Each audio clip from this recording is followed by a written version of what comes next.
In this video, we're going to go over how you can check on a student's financial aid status in Carteret Compass. Of course, if a student has specific questions or if there's any concerns about the student's financial aid, those questions should be directed to the financial aid office. When you log into Carteret Compass, on the left-hand side, there's a tab that says Daily Work. When you click on Daily Work, there's the option to choose Financial Aid Counseling, and then you can choose Financial Aid Homepage.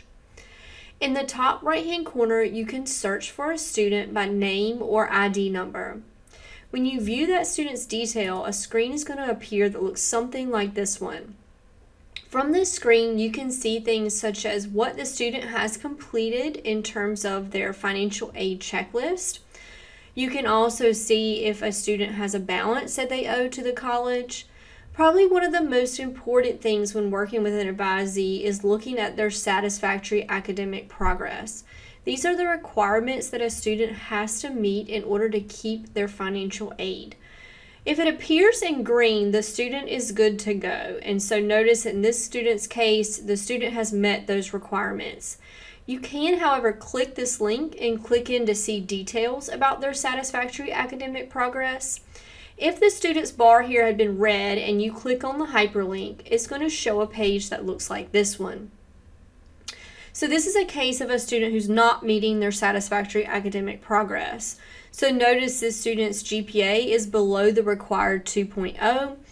Also, the student's pass to completion ratio is below the required 67%. And this includes all courses that the student has attempted. So some conversations that you as an advisor could have with this student are, what are some ways in which we could increase your GPA for you to be successful and meet that 2.0 requirement? And then ensuring that you're putting students in classes that they are not going to drop in the long run, because again, even though a WD grade does not affect a student in terms of their academic GPA, it certainly affects a student in terms of their pass to completion ratio. Also, another thing to keep in mind, financial aid GPA may be different than a student's academic GPA, as financial aid does calculate in developmental courses, which normally would not be factored into a student's academic GPA. If a student has their financial aid terminated, it's also a discussion to have with a student for them to encourage them to reach out to financial aid and see if they are eligible to go through the appeals process. Again, any specific questions about financial aid should be directed either through you or the student to the financial aid office.